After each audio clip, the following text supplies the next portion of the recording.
Good afternoon, friends. Barrington Thompson here, the teacher. I want to share a quick experience with you. An experience I had online, or I have been having this experience online for a few days now.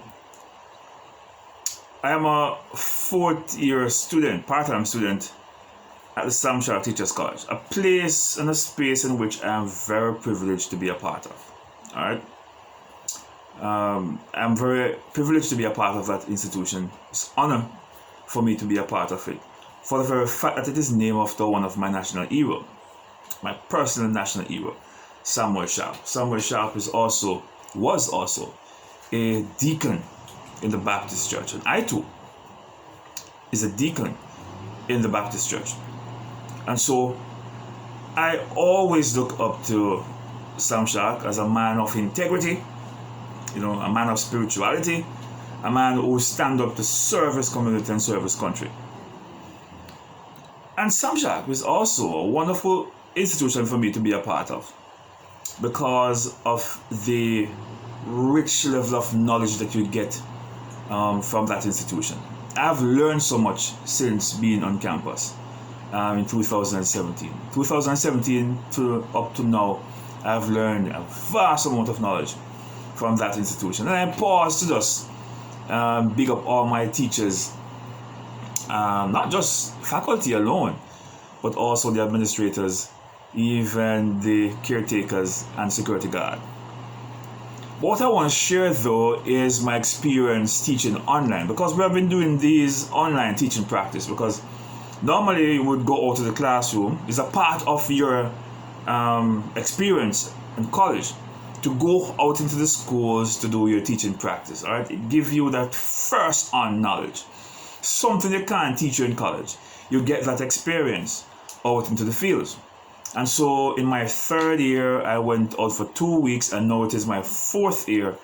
I am out for 1 month. So I'm teaching online for 1 month. And then next year, my final year, I think I will go out for 3 months, I think. I'm not sure. I don't want to give wrong information, but I think I'm going to go for 3 months next year. I'm looking forward to my final year. It's going to be amazing to say, yes, I'm going to walk across that podium with a bachelor's degree in teaching. So my experience though is that, this online experience it is challenging. It's really challenging. It is challenging when you're teaching online. One of the things that happen mostly is the fact that the internet, for a number of students, their internet is not stable. And because of that, they keep dropping off and coming on. They're dropping off and coming on. And that is quite a challenge. But the good thing though is that the teacher has a WhatsApp group. So when I get the information from the board, because I have a whiteboard. I have my whiteboard here, right? I have my whiteboard here that I write on, right? My subject, whatever it is that I'm doing. I do it on my whiteboard because it is challenging. It is rather challenging for a teacher to be teaching a classroom without having a whiteboard, especially when you're doing mathematics, right? So the good thing though is that I have my whiteboard to take the picture, send in the WhatsApp group, so those who are not on still get a chance to be a part of the class.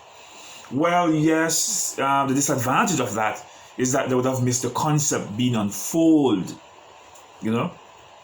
but nonetheless, they would not have missed everything by falling off. And I would implore teachers to do that, to use a whiteboard to make it a little bit more easier. Not to say having the whiteboard is going to save it all, but I think though that it gives your children a better chance to grasp the concept because you're writing it on the board. And then you have this situation where a number of them are not seen properly. I'm not sure if it's because of the data plan versus the maybe the data plan versus the Wi-Fi. If because they're on data, why They're not seeing clearly. Some of them are not hearing clearly. Some of them, you're not hearing them clearly either, because you're speaking and they're not hearing. You're speaking and you're not hearing what they're saying. You'd have to ask them to repeat and all of that.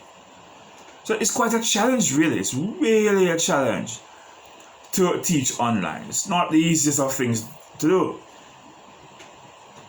But it's an amazing experience, though, to know that despite the circumstance, you're still able to use technology to educate the nation's children. And education is something I'm very passionate about.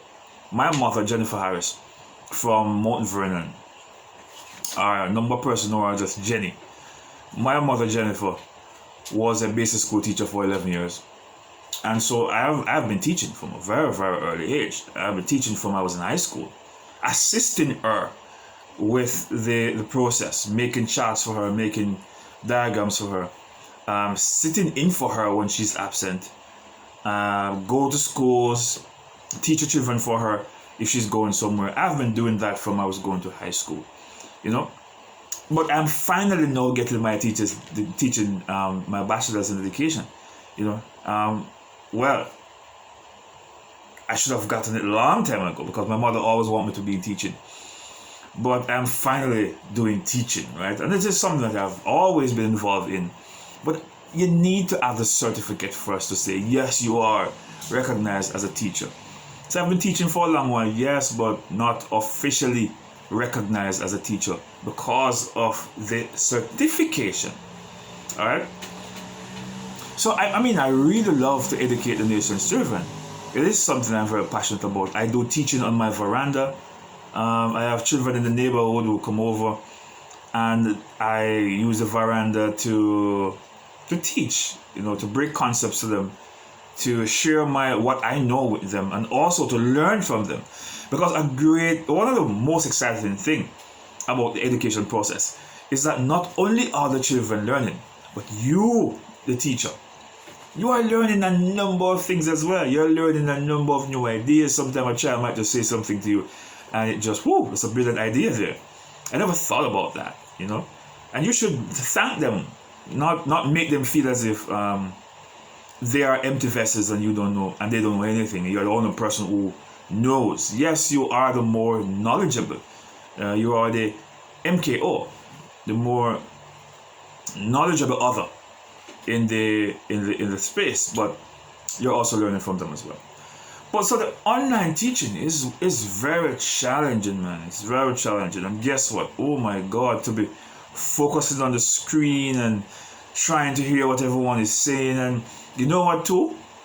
You have a number of children who they close their camera, they close their mic, and they're there and they're not saying anything. Some of them are not even there. Some of them just log in and go about their business. And when you're trying to get them to participate, you're not participating. And there's nothing at all you can do. All right? Because you can't see them. They close their cameras. Once they log in, they close their cameras. You don't see, they never open their mic or the camera for the entire duration of the class. What can teachers do? You can't stretch into the screen and open their cameras or open their mics. You have to just move along and hope that particular child or those children grasp a concept that you're trying to break. You know, a number of them, their parents might not be at home and they don't care. They just want to mark themselves present, and that's it.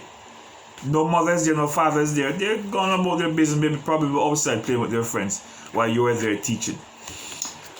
But labor for learning before you go old, for learning is better than silver and gold. Silver and gold will vanish away, but a good education will never decay. And it doesn't stop there, because the heights of great men reach and kept was not attained by a sudden flight, but they, while their companions slept, were toiling through the night. Or some will say they were toiling upward through the night. God bless.